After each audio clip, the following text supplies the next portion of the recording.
This one's from Matthew Ince, regular to the mailbag. Kevin Owens is the subject. Question for Conan. Kevin Owens being moved to SmackDown as a solo act was really weird, especially as a Jey Uso versus Kevin Owens angle seemed to be in the works on Raw. But I have to ask you guys, it was reported that back when CM Punk was trying to get back in WWE, and we thought he was leaving AEW in 2022. One of the matches he told people that he was hoping for was CM Punk versus Kevin Owens at a WrestleMania. Do you think that Kevin Owens going solo on SmackDown is potentially set the seeds for CM Punk versus Kevin Owens at WrestleMania 40? Question for Joe. I know you know a lot of the backstage stuff, but do you know anything about the backstage heat that CM Punk had with Kevin Owens? Was that legit or was that a work? It was legit. Punk was like the big cheese, if you will, at Ring of Honor. He was running the training school and he was, main eventer. And Owens was a guy coming up. He came from Canada and worked in CZW. Ring of Honor was a big shot for him. And Punk had a problem with him wrestling with his shirt on. So Owens went and did the match in just a singlet without a shirt, and the match wasn't very good. And Owens came backstage and kind of joked with him, like, is that what you wanted to see, or are you happy now, or something like that? And Punk, shocker, took it a certain kind of way and yelled at Owens for a little while in front of everyone. That's like the only encounter they ever had like that. But yeah, that story's been around for a while. So I think you've told this story before, haven't you? Yes. Yeah. Yeah, Like, that's what I thought. Yeah. I don't. Any comment on it? The question was for you. The question is. The question was for Conan. Do you think that Kevin Owens going solo on SmackDown is potentially to set the seeds for Punk versus Owens at Mania? I don't think so, but Well, bro, let me tell you something too about Punk. But the guy's coming back, and bro, nobody wants to watch him wrestle guys he wrestled 20 years ago. Well, they never really wrestle did the new cats. You know what I'm saying? Yeah. So this whole thing about, I want to wrestle Owens again. I want to wrestle Joe again. I want to wrestle. Yeah. It's like, okay, fine, but we need you to wrestle. Like the new LA Knight. We need you to wrestle the Usos. We need you to wrestle these guys, not the guys you wrestled 20 years ago. Like that. That audience has jumped the shark. Like the Ring of Honor audience. Yeah. Come on. But he never wrestled Owens though. But I think what people are gonna and the word is it could be him and Rollins. I don't think it's gonna be him and Owens, but it may be if he's on the show. If he's coming back, yeah. Well, they sure did do a lot of clues about CM Punk for not now using him, which is weird. Yeah. Next is from Jared Smith, and +2. I think somebody in there gave Dave false information that he's not coming back. And Dave reported that, which kind of simmered. We talked about this last week. Dutch said that too. I was reading. Dutch was like, it's misdirection. Yeah, could be. I'm thinking the same. Yeah, I mean, guys like us are thinking the exact same thing. So I'd say probably yes. Okay, next is from Jared Smith. Subject is loose cannon. What's up, K100 crew? Hope all is well as always, and hope your health is improving, K-Dog. I know you guys were close to blind Brian Pillman during the loose cannon era, so I was wondering, do you guys have any memories of him during this time? Also, what do you guys think of Brian Pillman Jr. being known as Lexus King in NXT? When Pillman was doing the loose cannon stuff, I told this story before, but I'll tell it again. But when we were doing the Disney tapings, okay? So we were down there for like 10 days. And Canyon used to drive down from Atlanta instead of flying, and he would bring his tape collection. He had about 30 tapes, right? So he'd set the VCR up in the room and everything. So, so Brian, even though Brian liked to party and go out and, stuff and everything, but he was still a student of the game, right? So one day we all go in there. He comes over to Canyon's room, and him and Canyon and Kidman are sitting around watching tapes, and he's watching some of the stuff, the Piper stuff, and he say, "Hey, can I borrow this?" Right? So he went and borrowed the Piper tape, the Piper stuff, when he was doing during the origins of the loose cannon stuff and thing. So there's a lot of Roddy Piper when you saw Pillman. But bro, remember when he did that, Conan? When he did that thing when he went? Oh, Conan's gone. Okay, you can hear okay. Remember when he did that thing, Conan? When one of the fans was giving him ringside, and he did the thing like he was pretending that the guy was smoking a crack pipe. Yeah, like he did the right. Bro, but nobody was doing stuff like that on TV before. Right. Yeah.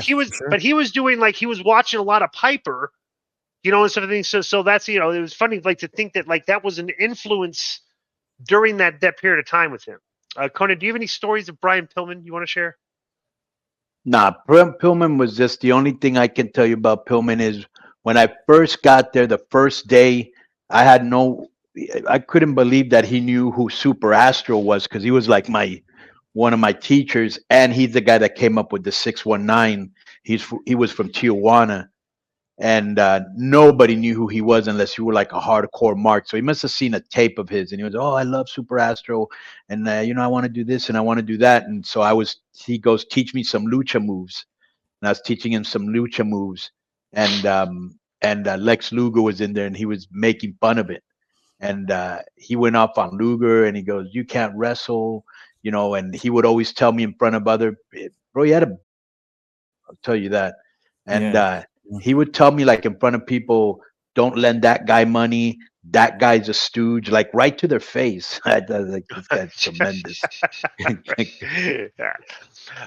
Brian, right? Oh, He yeah. was awesome. Yeah. And bro, what a super, super chick magnet. Yeah.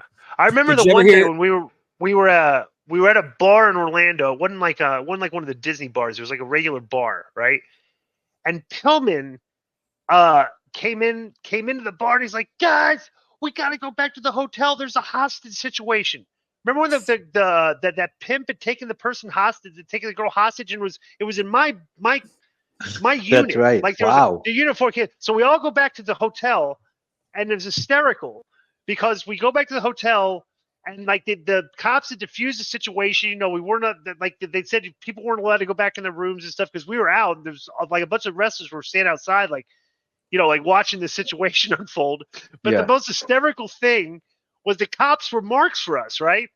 So Pillman went and we took a picture. Pillman went to the cop car where the pimp was in the cop car. Okay, like in the window, and Pillman like went beside the window to take a took a picture with we took a picture of him with the pimp, and the pimp was like smiling and posing for the picture. The guy like in the back of the cop car, Bill was like, so like yeah, he was a nutcase back then. He was He just was like great. He was fun to be around. He was always Right. laughing. Great guy. Right. Miss him. Right. Yeah. Did you ever hear the And- Bill Watts Pillman story? No. Bill came in to take over. It was like 93 or whatever, and Brian was making. So we wanted to pay him half the money or something. Yeah. And he made him the yellow dog. Yeah, but Brian was making say 350 or whatever it was. Right. And Watts is like, I'm gonna cut your pay, and Brian's like, no, I have a contract. And Watts goes, well, then I'm gonna job you out until your contract's up. And Brian was like, all right, cool, I'll be the world's highest paid jobber. It's like you would say that, right? Yeah. Yep. And next is from Derek Mejia, and the subject's Gunther and the IC title. I keep hearing people talk about who should beat Gunther for the IC title. I believe it should be WrestleMania, but I think it should have him do an open challenge. Talk about it for weeks about how he beat everyone already and have it seem like Sheamus would answer the challenge. Much like Honky Tonk Man, have him get squashed by Braun Breaker. It's a great way to have Braun come to the main roster. If they had a knockdown, drag-out match and having Breaker go over him and would be what's best for business. Thank you, Derek Mejia. Derek Mejia, you should never be allowed near a booking committee. That's the worst idea I've ever heard, Di. Yeah, it's horrible. So you want Gunther, after all these years of being, indestructible type, to just lose in seconds? Like, come on. Yeah. That is And it's an open challenge. so I mean, counterproductive. come on. Yeah. There was a great line. Gunther ain't the honky tonk man. Yeah. Well, there was a great line, like a perfect example the other day. When LA Knight and Roman were having their verbal confrontation in the ring, and Roman basically just powdered out, right? And Michael Cole had a perfect line. He goes, because Roman hasn't been a champion for over 1,135 days by making impulsive decisions. Bro, there's no way Gunther's character would go out there and just have an open challenge. Like the guy's like, he's a heel. He's trying to keep the title. Something like he'd be in an angle with somebody. Like it's going to be a journey for whoever takes it from him. Doing open challenges. That's like the stupidest booking ever. That's like, okay, I want to see you in a match against this guy, but I can't come up with anything for creative for the two of you. So let's just have an open challenge. You accept the challenge, have the match. It's literally like the easiest booking you could possibly do. Would you agree with that, Conan? What do you think about the open challenges? If it's used wisely, it's okay. If it's overused, it isn't. Well, here's one thing they've never done with the open challenge. Okay, they have an open challenge, right? This guy is putting the title on the line. He's the Intercontinental Champion. And, the 14th ranked contender comes out to challenge for it. Bro, Right. like if this was a shoot, your top 2 to 3 contenders for the thing would all walk out at the same time. And they would argue about why they deserve the shot. That's how the TV should play out if there's an open challenge. Not like the set, like you're trying to tell me like none of your top mid card guys want the title. It's ridiculous. Like it's like no character would be that stupid to just have an open challenge. That's a babyface spot. All right, so that's my take on that. I think I'm right too. Next is some under Dawson, something second chances. K100. Conan has been known recently for giving backlisted wrestlers chance to earn some money on AAA cards. I think he means blacklisted. On AAA cards and show that they've learned from the previous mistakes, such as ADR, Marty Skrull, and kept Bill Body on the show for over a year after solicitors openly hated the guy. Well, Billy thinks that hate was manufactured and people actually loved him, and he actually thinks that too. Yeah, but I would love to know about how you would handle Matt Riddle. He was released from WWE about a month ago after failing a series of wellness policy tests back to back. Yet since he's been fired, he's been flat out flaunting his bad behavior on social media. He posts photos of himself smoking. He does IG live streams where his pupils are completely dilated, his jaw can't stay still, etc. Is Matt Riddle accidentally telling everyone that he is not a person that can be trusted behind the scenes? I think that Matt Riddle's like the new Enzo Amore in that he was an entertaining character on TV, got himself over, but pushed his luck so much behind the scenes they got himself blacklisted. Triple H in an interview years ago, we literally said that Enzo Amore will never be back in WWE while Triple H is around. Wow, I did not know that. Yep. Yeah, but never say never. Nope. Conan, what do you think about that? Matt Riddle. Is he the type of guy that you'd possibly maybe... Well, let me start off with the first thing that, he goes, you kept Billy Body on for over a year while we all hated him. As I said earlier in the show, it's kind of a guilty pleasure of me seeing everybody get riled up with Billy Body and how easily they did, including Joe. But what was unforgivable and regrettable was, he was just getting way out of line, saying that, Adam Cole and wife were like some Tony, and then, and just all the outlandish that he started to say, that I was broke or whatever he was saying, Yeah, just and yeah, it was stupid, so, we ended up letting him go because people really were up at him besides us. Well, I got sick of hearing from people over him, Right. And now I don't hear anybody. I don't get. There used to be when we do this show. There's no drama in between our recordings, right? When he was on the show, I had drama in between the recordings. Now he's not on the show. I don't have drama in between the recordings. It's that simple. So. Perfect. Right. Yeah. And what was the other question?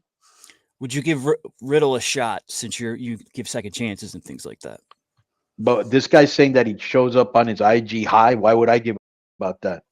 Yeah, As long as he's not like that at work.